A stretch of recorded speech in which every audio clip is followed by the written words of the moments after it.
Hey everybody, listen up. I got mega huge news. Meat Eater Live is heading back out on the road. That's right. Join me and the crew. Clay Newcomb, Cal, Yanni, Spencer's going to be there. Phil the Engineer's going to be there. Meat Eater Live headed back out. Now, when you get every ticket, okay? Every ticket you buy, you get a signed copy of our new Meat Eater Outdoor Cookbook. This tour is celebrating the release of the book. Buy a ticket, get a signed copy, Meat Eater Outdoor Cookbook, wild game recipes for the grill, smoker, camp stove, and campfire, which I'll point out is a $38 value. Here's where we're going to go. April 23rd, the Mesa Arts Center in Mesa, Arizona. April 24, the Balboa Theater in San Diego. April 25, the Grove in Anaheim, California. April 27, the Crest Theater in Sacramento. April 29, the Union in Salt Lake City. April 30, the Egyptian in Boise. May 1, the Wilma Theater in Missoula. May 2, the Bing Crosby Theater in Spokane, Washington. May 4, Revolution Hall in Portland, Oregon. And May 5, the last day of the tour, Pantages Theater in Tacoma, Washington. For tickets and more information, visit the events page at themeateater.com. Hope to see you at the show.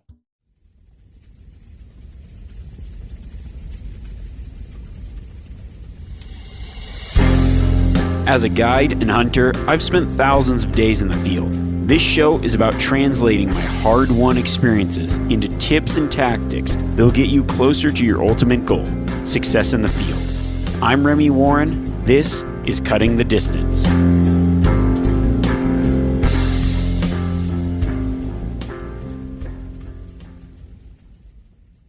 One tactic to rule them all.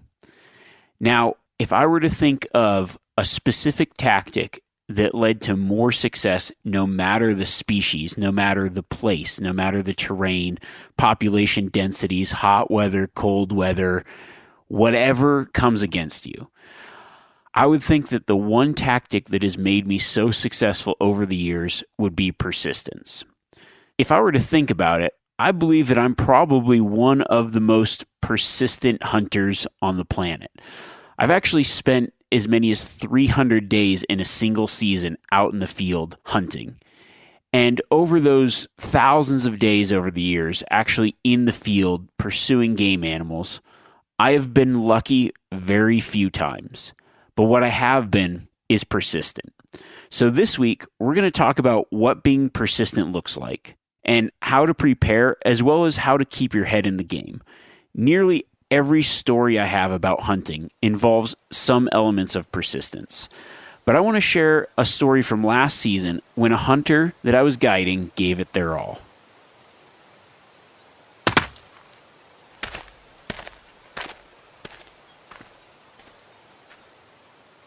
There are so many times hunting when just things don't go as planned.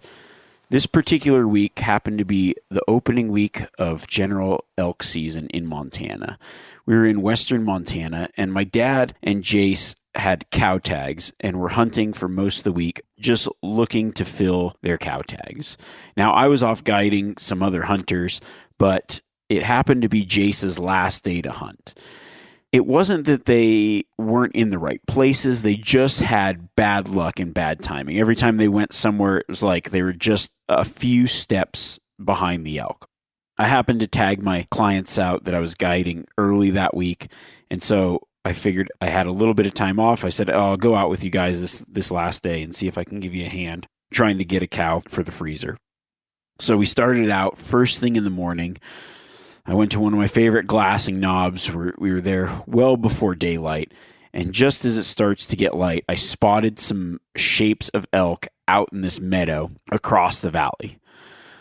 Now, this particular meadow is like fairly close to a road, so I thought, this is going to be perfect. We just have to get over there. We've got good access. We just got to hurry up and just move. So we went back to the truck, got in the truck, started driving over to that new spot, because it was maybe 2 or 3 miles away from where I was glassing. We drive over, and as we're going up, there happens to be a truck in front of us, and we're like, oh man, this sucks. Like, it looked like such a good, sure deal, and now the odds were not in our favor. The truck ended up stopping pretty much where we were going to stop, and the elk were actually had somehow moved down and were pretty much right by this dirt 2-track.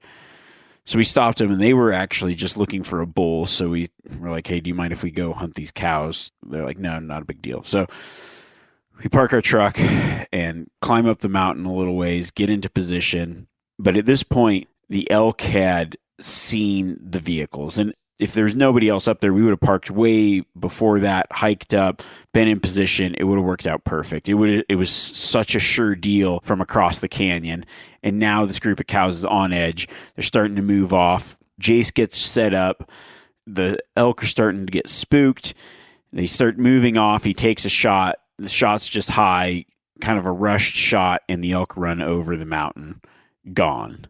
And it's like, dang it. They hunted for most of the week, didn't get any opportunities. Here's an opportunity, and it's just kind of got messed up. And it was pretty much just the same scenarios that kept happening all week. Just one step behind the elk every time. Or something looks right, but that just didn't go as planned. So we decided, well, all right, that's all right. Came close. Let's go. Let's regroup. We'll get out of here. We'll go around the mountain and see if we can't just respot these elk. So we leave that area, park at a trailhead, and start hiking up the trail. Get back there, I don't know, maybe 2.5, 3 miles, something like that, and start glassing and just are not picking anything up. So I climb up this really steep hill to get to this glassing knob while my dad and Jace are down below. And sure enough, as soon as I get up to my glassing knob, I spot some elk bedded on the ridge across the valley. So I see them down below, so I walk down, get them, and I'm like, hey, let's go back the way we came. There's some elk bedded on this ridge up above. Like, sweet. So we start walking back down the trail, and we are trying to, it's kind of a weird position because the elk are now starting to feed over kind of where we came up from. And so we don't want to get into where they can see us. So we kind of have to side hill through this really steep, nasty, rocky country to get into position where I think we might be able to get a shot. As soon as we get there, the elk just start moving back over the top of this ridge. And it's like, oh man, this is not good. So we wait for a little bit.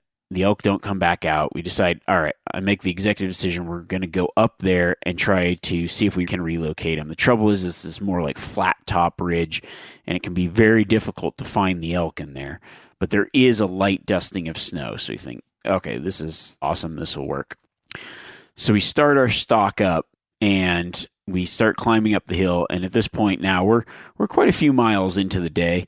It's been a fairly up and down day. It's like we keep seeing the elk, but then they keep just giving us the slip. So we get up to the top. Now it's midday, and we just start working into the wind. There's some tracks, but then it burns off, and I just keep following the tracks and glassing up ahead, walking, stopping, glassing up ahead into the timber. Just really still hunting through the timber, trying to keep the wind right and follow the tracks the best we can. Sure enough, there's some fresh wolf tracks right in the snow.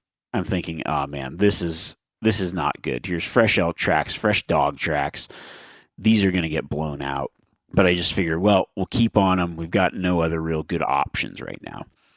So we keep working into the wind. And as I start to come up over this last little bend where I've seen them bed before, it's just like fairly thick timber, a few openings, and I glass and pick the ear of a bedded elk.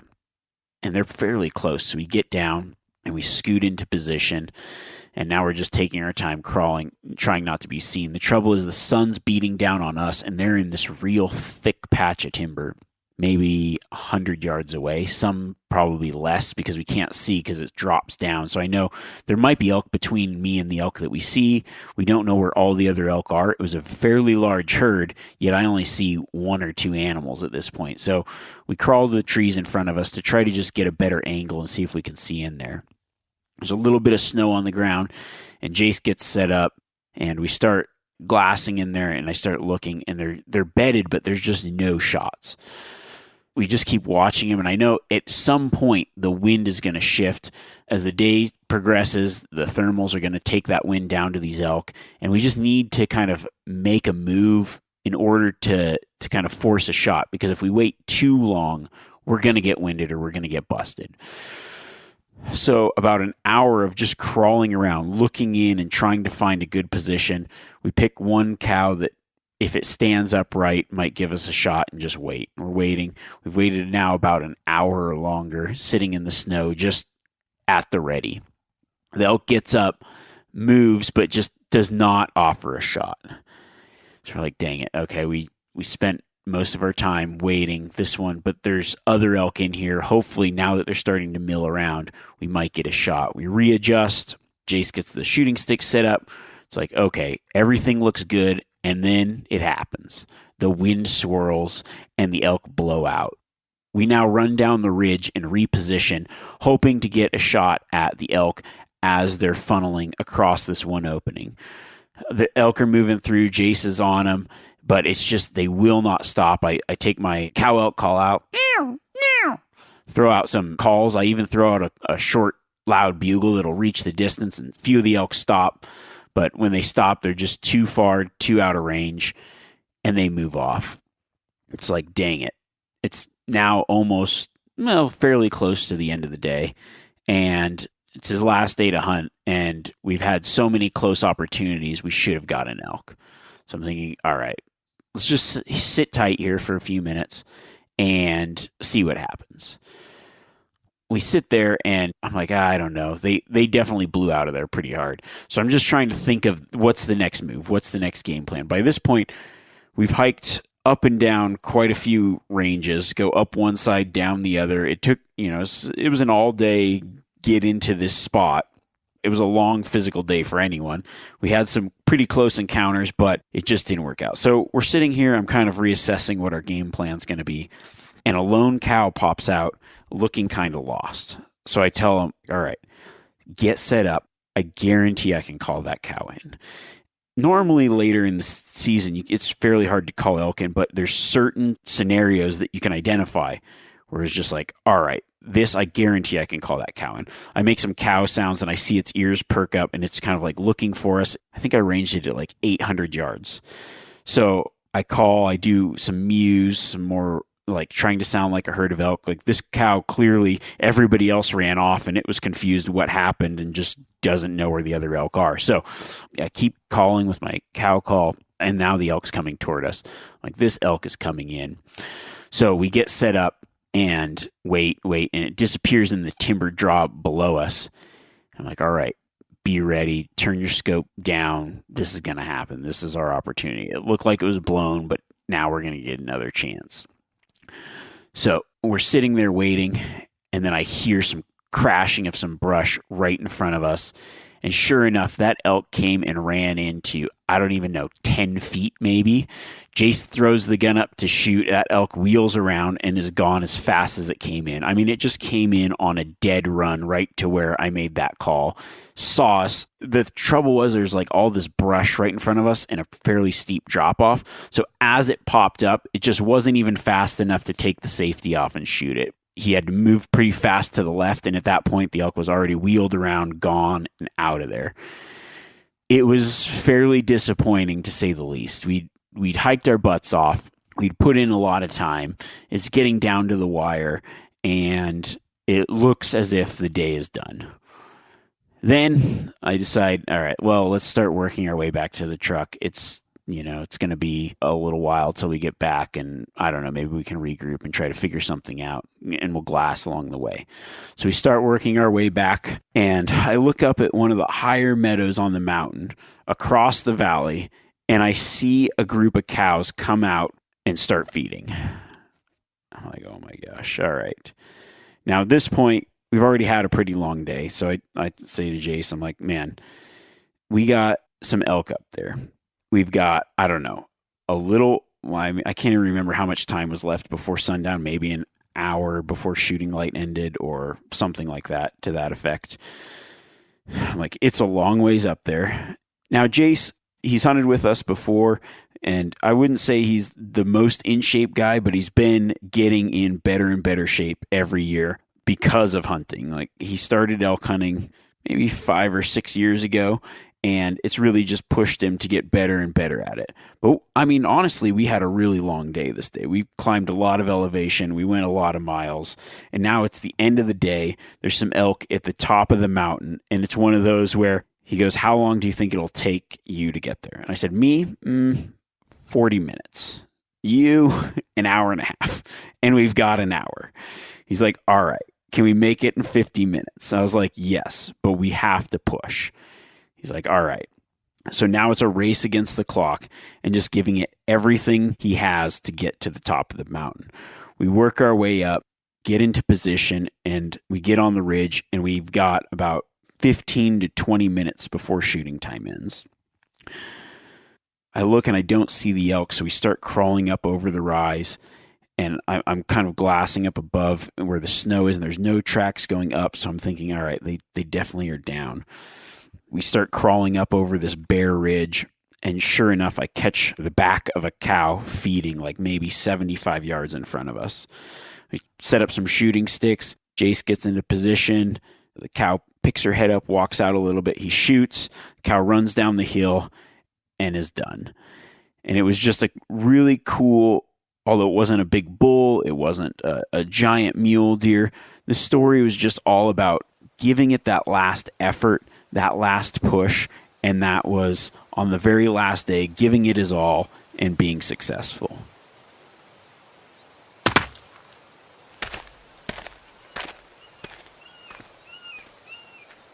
I'm completely aware that every hunt and situation is different. The reason for hunting in many instances can be different as well. I mean, some hunts are about just going out with friends, kicking back, enjoying the experience. Other ones maybe just, taking some time to get away from everything else you're doing. But then there's those hunts that you want to be more successful. Those hunts where you go out and you say, I want to come home with an elk or a deer. And I think one of the best ways to be successful, or the key to being successful, is persistence. Now, if you've followed me for any amount of time, I think the way that I hunt, you'll really understand this. I mean, I'm the extreme case of what persistence means to me, because there's been years, like through guiding and other things, where I've hunted 123 consecutive days. I think that was my most consecutive days without a break. There's times where I would be in one area, hunt or guide, and then drive all night to the next place, get up in the morning, start scouting, start hunting, whatever. That's the extreme, and I understand that. But persistence is not always really a matter of time. It's not, who can be out there the longest. Because you can be persistent while hunting with whatever time you've got. Whether it's a half day, a full day, a week of hunting, 10 days of hunting, maybe a season worth of hunting.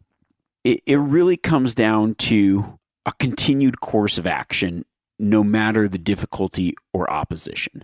So what I want to do is I just want to break down persistence as well as what it might mean and look like on a hunt. There's things like physical persistence. Say the elk went over the ridge and you were just a little bit too late. Now what?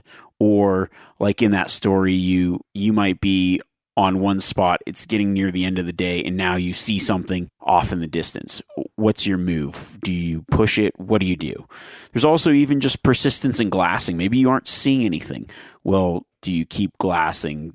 How do you proceed from there? Or if you're a tree stand hunter, sitting in your tree stand on a cold day, something's coming against you, it's cold, it's tough, but persistence to just sit it out and see what happens. Or maybe you blow a stalk on a hunt. And then just that ability to continue when things aren't going right, when everything might be difficult or you face some sort of opposition. Especially in Western hunting, there's a lot of opposition, from weather to terrain to animal densities to going into a new area.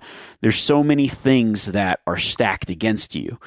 And while it might seem like some kind of motivational speech or what's this have to do with hunting, I truly believe that a lot of my success has to do with my persistent attitude and my approach toward that hunt in many ways. So I've identified what I would call, say, 4 types of persistence aids. Things that help you be persistent in the field, things that help you go over that next ridge, help you get your head in the game when things aren't looking good. Maybe I've been on solo hunts that are a week long and everything has gone wrong, but I'm just looking for that one thing to go right. So if I break it down, I think that there's physical aids, there's preparedness aids, there's an element of a comfort aid, and then a mental game. So I'm gonna break each one of those down in ways to just make you look at the hunt possibly a little different, as well as give you some tips and tactics to staying persistent, to being out there and overcoming the things that might hinder your success. I really feel like, for me, success in a lot of ways, I'm not necessarily that lucky. What I am is persistent. And for me, persistence, it's like I find success when persistence just happens to intersect with luck. I'm just creating more opportunities for luck to happen. As hunters, we always say, oh, hey, good luck out there today. What that means to me is like, don't quit, just keep going till till it ends up working out. But there's a lot of things you can do for yourself to stack the deck in your favor, to give you better odds by just being able to get out there and hunt hard. I know if you follow any of my social media stuff or whatever, I use this hashtag that I started a long time ago called, it's like live wild, hunt hard.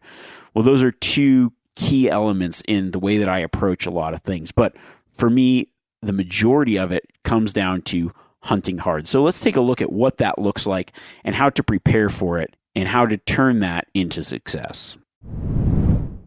Hey everybody, listen up. I got mega huge news. Meat Eater Live is heading back out on the road. That's right. Join me and the crew. Clay Newcomb, Cal, Yanni, Spencer's going to be there. Phil the engineer is going to be there. Meat Eater Live headed back out. Now, when you get every ticket, okay, every ticket you buy, you get a signed copy of our new Meat Eater Outdoor Cookbook. This tour is celebrating the release of the book. Buy a ticket, get a signed copy, Meat Eater Outdoor Cookbook, wild game recipes for the grill, smoker, camp stove, and campfire, which I'll point out is a $38 value. Here's where we're going to go. April 23rd, the Mesa Art Center in Mesa, Arizona. April 24, the Balboa Theater in San Diego. April 25, the Grove in Anaheim, California. April 27, the Crest Theater in Sacramento. April 29, the Union in Salt Lake City. April 30, the Egyptian in Boise. May 1, the Wilma Theater in Missoula. May 2, the Bing Crosby Theater in Spokane, Washington. May 4, Revolution Hall in Portland, Oregon. And May 5, the last day of the tour, Pantages Theater in Tacoma, Washington. For tickets and more information, visit the events page at themeateater.com. Hope to see you at the show. Now let's break it down with the physical aspect. I know that there's so many, well, I'll just put it like this. I've seen people quit that I know can make it. Now, as a guide, somebody will show up and they have something in their mind of, okay, this is how hard it's going to be. This is how easy it's going to be.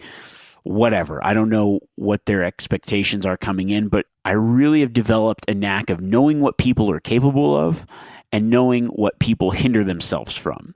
So, like I said, I've seen people quit that I know can make it, and others make it that are probably in worse shape than the next guy, maybe have less skills or abilities, but the deciding factor in their success is their perseverance. As a guide, I've had guys where there's a guy with me that works out every day, lifts all the time, a person that would be in your mind or in anybody's mind in great physical condition. And on this same particular hunt, had a guy that was overweight, definitely not as fit, but just came in to the hunt with the mindset of, this is going to be pretty hard, but I'll just keep going. And the person that was in really good shape came with the mindset of, I work out every day. This is going to be easy. I'm in great shape. This will be no problem.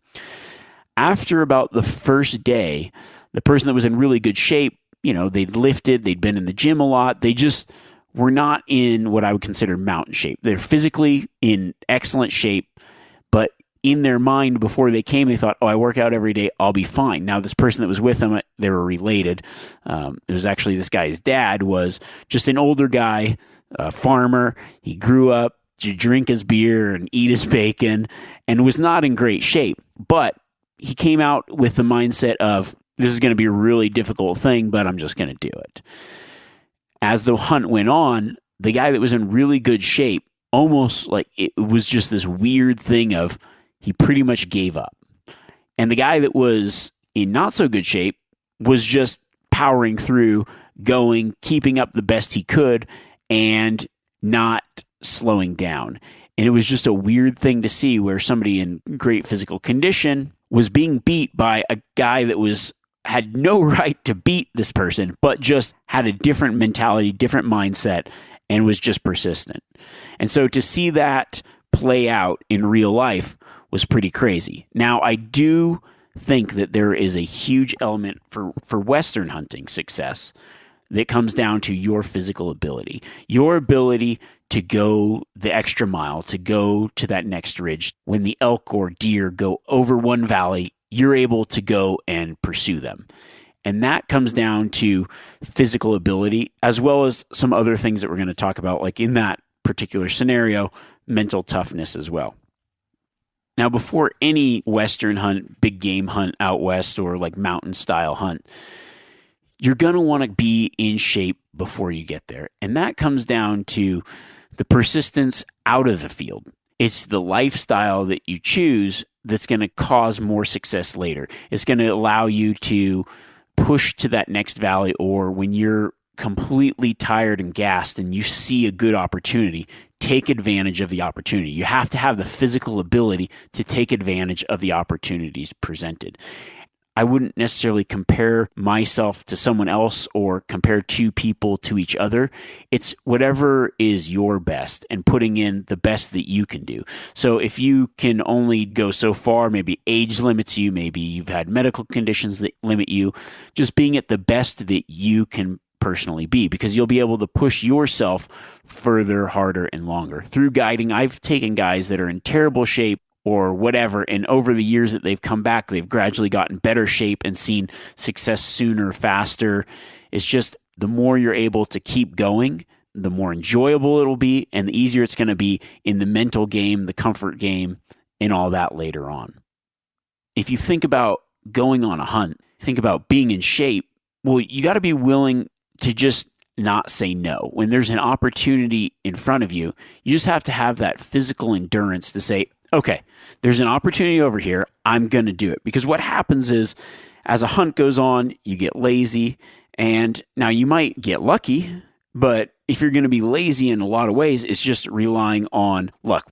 So what persistence does is it allows you to take that physical ability and push yourself into intentional situations where you can kind of encounter luck.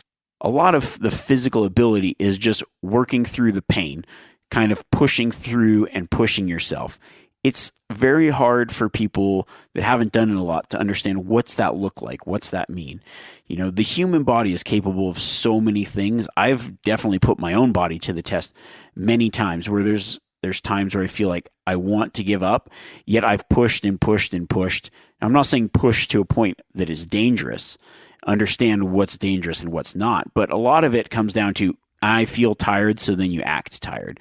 I would say 90% of my successful hunts, I've pushed past that point of being, well, I feel tired, to that point of, oh, I felt tired, but look, I'm still doing it, and I'm capable of getting there and going over that next ridge. I'm capable of taking advantage of that opportunity at that animal there while it's there now, because instead of giving up and saying, nah, it's too far, I don't want to do it, I just get in the mindset of knowing, yes, I can do it. I've done things that are similar. I can push myself to keep going further. And that's going to lead to a ton of success. Now let's jump on preparedness. Preparedness happens, it's in combination with that physical ability of training, whether it's whatever you can do. I know earlier in the year when I had we did the New Year's resolutions, and I gave some things of some goals to set. Maybe it's this summer hiking 100 miles or with a pack on over the course of from January till hunting season, or just setting some kind of goals. Maybe you don't work out now, but you can get 1 or 2 workouts a week of running or hiking, some kind of uphill training, maybe some kind of training with a pack, training like you're hunting. Maybe it's every other weekend you go for a prolonged period of a hike. Whatever you can do. Now, some people can do more and take it to that next level. I suggest it. But even preparedness in thinking about your gear choices, what you're going to bring on the hunt, and then practicing with whatever you're hunting with, whether it be a bow, whether it be a rifle. I can never stress practice enough. Like yesterday, now that a lot of us are in this quarantine mode, or maybe you'll listen to this podcast a year from now, and this is a thing of the past. I mean, I go out and try to shoot my bow as often as possible, every day if I can. If I'm a bow hunter, I feel like it's my obligation, duty to the animals that I'm hunting to continue to practice with it. And I know that, not everybody has the time or whatever, but you can make the time for the things that are important. If you're a rifle hunter, getting out on the range, practicing shooting, not just being the guy that says, I'm going to go out, make sure my rifle's sighted in camp the day before I go hunting because I shot an elk with it 4 years ago and it should still be sighted in, but I'll shoot it at a rock and see if it's good. Getting out and practicing and knowing, okay, at different distances, how your rifle reacts in different elements, or whether it's your rifle, your bow, whatever you're hunting with, knowing how the wind affects it, knowing how the rain affects it, knowing how distance affects it, and shooting uphill and downhill, and getting that practice, that preparedness and that perseverance in the off season is going to, when you get that one chance, that one opportunity, making good on that opportunity. There are so many hunts that I've been on where I know that going into it, I might be hunting for a week for one opportunity. And so in my mind, I feel like I'm very successful when I go out hunting because I have that don't give up attitude. I have the physical ability to do the hunt. Then I also practice and prepare, so when I get my one opportunity, my one chance, I make good on it. I can't stress enough how much that preparedness in the off season lends to success in the future. And right now is a great time. If you're in some kind of quarantine, if you're locked down, but you can get out and do those kind of things, shoot a little bit, whatever, you're going to find a lot more success in the future. So let's just think about, and maybe I mentioned this earlier in a previous podcast, but if you are in lockdown, maybe some things to think about. Say you're a bow hunter and you have a short distance. I know not everybody has access to mountains. Not everybody has access to shooting long distances. Practice things that you might encounter in a hunting scenario. So what I like to do, say it's with my bow when I'm practicing. If you only have, say, maybe you've got 20 yards, maybe you have less than 20 yards to practice. Practice things that kind of will help with the skills that you might need while in the field. So one of the things that I do is I'll draw my bow back and I'll hold it for as long as I can and then shoot. So I try to get that fatigue to set in. I try to get some more erratic type shot where it might be something similar to an elk's coming in, it steps behind a tree, I draw back, now I hold. Maybe I hold for a minute, and then it steps out and I get my shot and I take that shot. I also try to practice a lot of shooting from kneeling position, squatting position. I mean, one of the hardest shots I've found, the time that I miss the most, is if I've got something I draw out of cover and then I raise up, but it's not where I can raise up to my knees. But if I stand fully up, then I might be skylined or whatever. So this kind of shot where you're not fully standing and not fully kneeling, it's more of like a power squat or a chair squat bow shot. Practicing those things that I've encountered that I struggle with in the field now that don't necessarily mean taking longer shots, like just things that you can practice. And then practice if you've got short amount of range, something like precision, making sure that your close shots count. So when you're further out, you really hammer home that precision. Same thing with a rifle. Go out to the range, practice in real life scenarios with whatever you're going to use. Shooting sticks, shoot off your pack, shoot uphill, shoot downhill. Just practice real life scenarios when you get the opportunity to. Even if you just go to a local range, don't just shoot off the bench. Shoot on the ground from your pack. Shoot kneeling. Shoot without a rest. Shoot different ways to practice and understand and build those skills that'll help you later on. Now let's talk about the third item that I've outlined as a persistence aid, and that's comfort. Now, it's comfort in not, I'm comfortable in my couch at home, everything's great. It's not saying that there isn't some form of discomfort, because I've found that a lot of if we're going to talk about backcountry hunting, a lot of backcountry hunting success comes in the form of being comfortable being uncomfortable. But there are a few things that I do to make sure that certain things don't hinder me. We'll bring it back again to persistence, or just like a continued course of action, no matter the difficulty or opposition. But think about sticking it to Murphy as well. And that's where this comfort thing comes in. What are things that really make it difficult to continue your course of action that you can prevent? I think one of the biggest things is foot care. If you go out with a brand new pair of boots into the mountains and get blisters, it's really hard to do what's necessary to be successful. If you've hunted enough and you've done that, you've probably run into this where you start getting blisters, your feet start hurting, you see an animal a long ways away that normally you would get to no problem, and now you're like, nah, maybe we'll just go after it tomorrow. I'm not going to take advantage of this opportunity because I've got something that's slowing me down. Now, I'm not saying be stupid. If you go back to one of our earlier episodes, it might even be like, I would say in the first 10, I can't remember which one off the top of my head right now, we talked about foot care. And there was a story of a guy that got gangrene because he just ignored foot care. I'm not talking about doing that.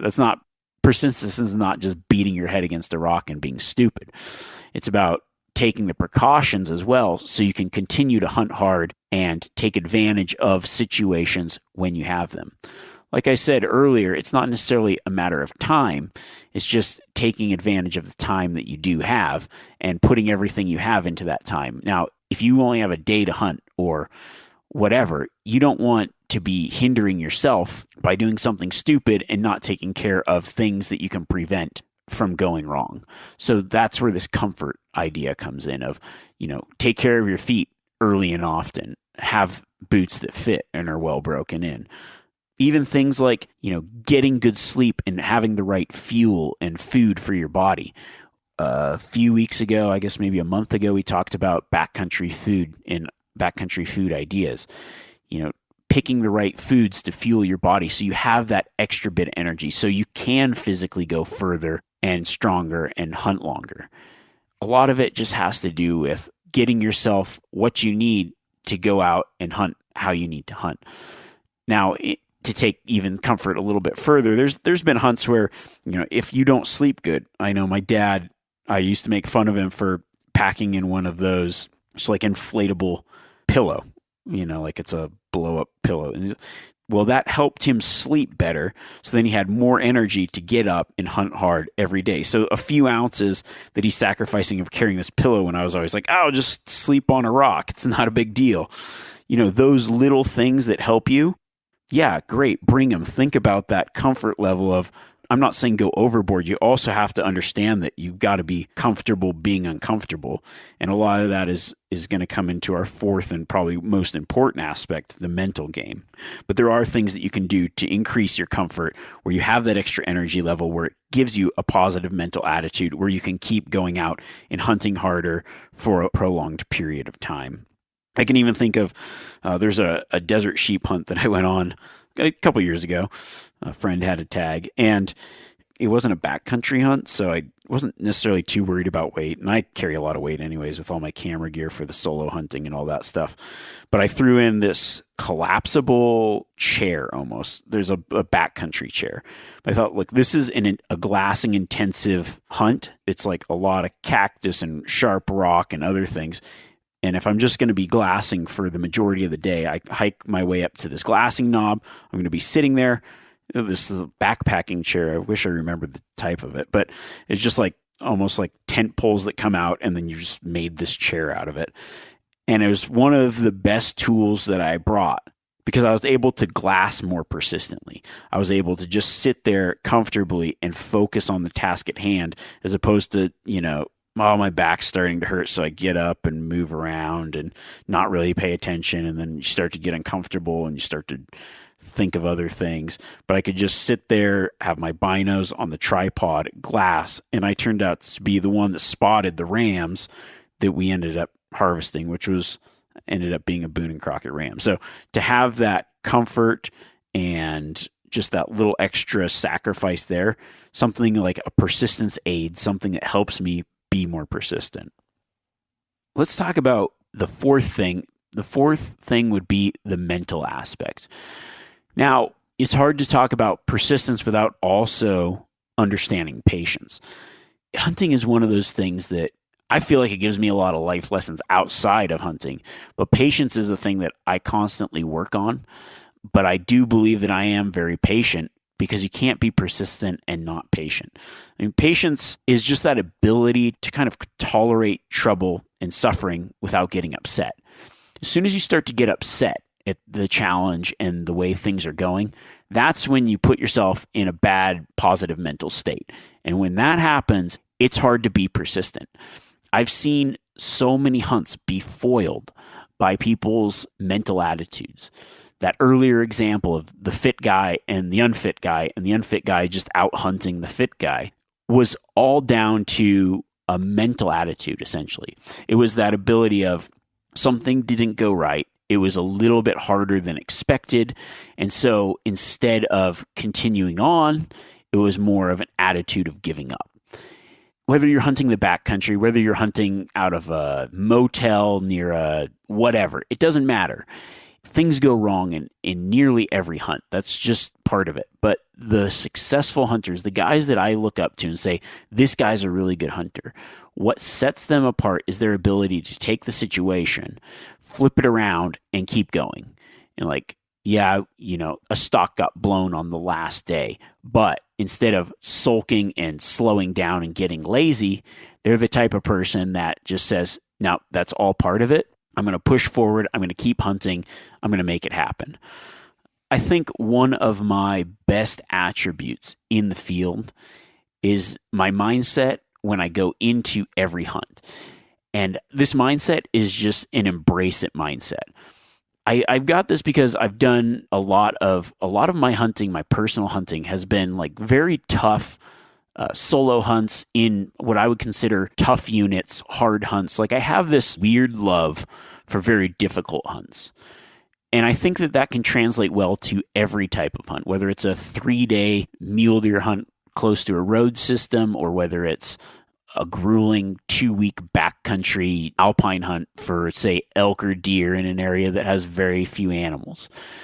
My embrace it mentality is when I go into every hunt, every journey, every adventure, I kind of take this idea of I'm just going to embrace the suck. Like that's the part of the story that I will tell. That's the part of the adventure that kind of keeps me coming back. So when these things go wrong, when I do a stalk on a giant deer and the wind shifts and I blow it, that's part of the story. Like embracing that part of the story helps me keep a really positive mental attitude. Keeping that positive attitude honestly keeps me more focused at the task at hand and pushing forward and continuing to hunt hard. I have personally been on hunts where things go wrong. Like I can remember quite a few hunts where I'm out there by myself. I remember this Nevada mule deer hunt in particular. I don't think I'd ever been so frustrated. I was just hunting after one buck. Things kept going wrong. People would blow the stalk. I went into a different area and then stalked a deer, missed. And it's just like everything was pissing me off. And it was this attitude of, I just started then, it was like hot, it was bad conditions, and I just got this bad attitude. And I noticed that because of that attitude, I was sitting there hunting, and I wasn't hunting how I normally hunt. I wasn't focused, I would see something way away and like, oh, why would I go over there? That's not going to even happen anyways. And normally I would say, oh, okay, there's a good opportunity. Yeah, it's going to cost me a lot of physical exertion, but you know what? Let's go for it. Let's see if I can make that happen. So instead of taking that attitude, I was taking the opposite, and it just became more unsuccessful. And at the end of that hunt, I felt beat up.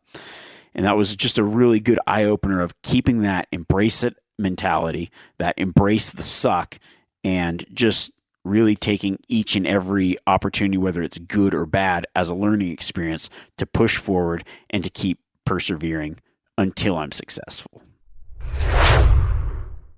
I really hope that this episode was helpful because I honestly believe that perseverance makes the best hunters. And it's one of those things, mental toughness, just being physically prepared and just being prepared in the off season to take the best advantage of the opportunities you're given doesn't necessarily get talked about as often as it should.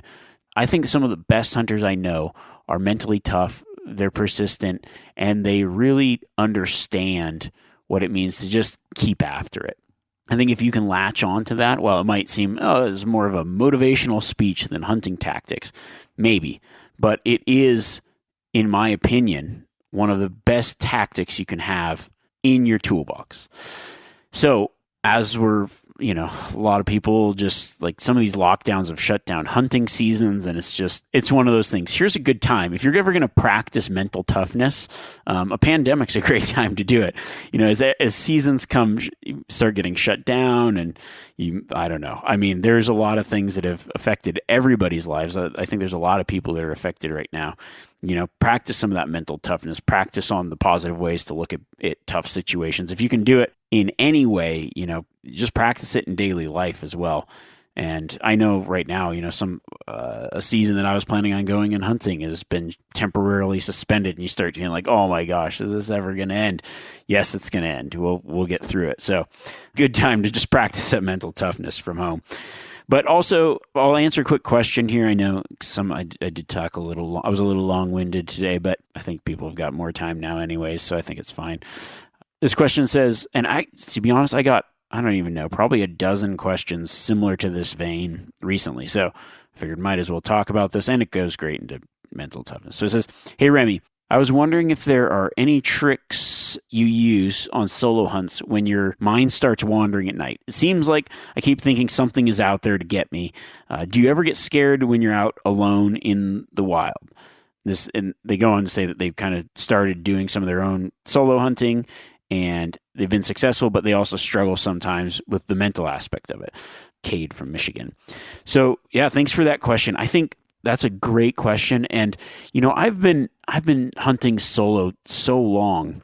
I think some of these things that I started out doing, I don't necessarily do anymore, but there are those times where I've been in weird places or had hard days or tough situations. And yeah, your mind starts wandering at night. I did a solo trip in Africa, and I could hear just crazy animals roaring and making noise around my tent, my camp. And I know a few specific times that I felt uncomfortable at night. And I think there's a few tricks that I do have that I have done and still continue to do this day to help comfort myself. It's all part of keeping that positive mental attitude and just staying comfortable and staying focused. If you start to get lonely or you start to get scared, it can be scary. I mean, there's been plenty of times where I've been completely scared by myself, times where I thought I was almost going to die. And those are just some of those things that I've got through and say, okay, I can push through this. And I've got so many stories. I could go down a million rabbit trails on this, but a few specific tricks that I use.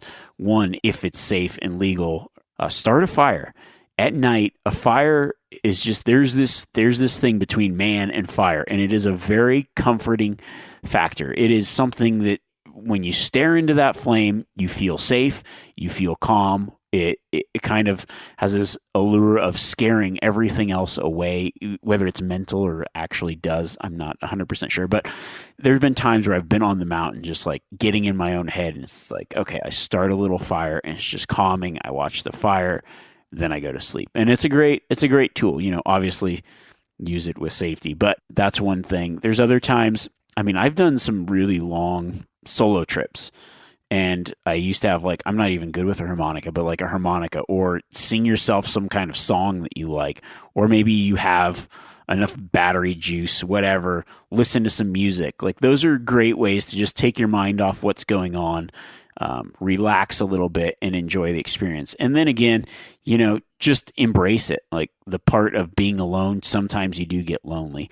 And if you've got some kind of satellite messengers, whatever, those are great for safety. And it's great to just throw out a message every once in a while and say, talk to, someone close to you, be like, oh man, I'm having a tough day, whatever, this is and have some encouraging people that can send you some encouragement too. That's always great. I know there's been a few hunts that I've been on where I've just literally felt like I gave it my all and just defeated. And I texted my brother via Garmin InReach, and he's like, dude, you've done way crazier stuff than this. get after it. And you're like, heck yeah, I have. All right, let's do this. So those are all things that I've used in those scenarios where just things aren't going right, or you just get in your own head. Great stuff to think about. All right. Well, I am excited for next week. I had a list of topics that I want to talk about, and then this just popped in my head today, and I thought this is timely as it gets. Next week, I'm going to talk about my foolproof anti-tick procedures, because a lot of people are going to be going out turkey hunting, bear hunting as soon as these restrictions get lifted, and we're going to be out in the field. The springtime, ticks are dangerous, man. So I'm going to talk about the tactics that I use to keep ticks at bay, and they work really well. And I'm excited to share that. So I think you'll enjoy that. And then if you've got any suggestions or questions or comments, you can email me, Remy@themeateater.com, or Instagram @RemyWarren. I'm on there. I'm answering as many questions as I can. I'm also doing a lot of live events via social media. So if you jump on there, you can catch me live and ask questions there. If you listen to this podcast, I really appreciate it. I appreciate all the support you guys have given me, the comments, the following, the subscriptions, all of it. I appreciate it. And so I want to continue making everyone better, whether it's through this podcast or everywhere else. So feel free to reach out, and we'll catch you guys later. Until next time, stay persistent.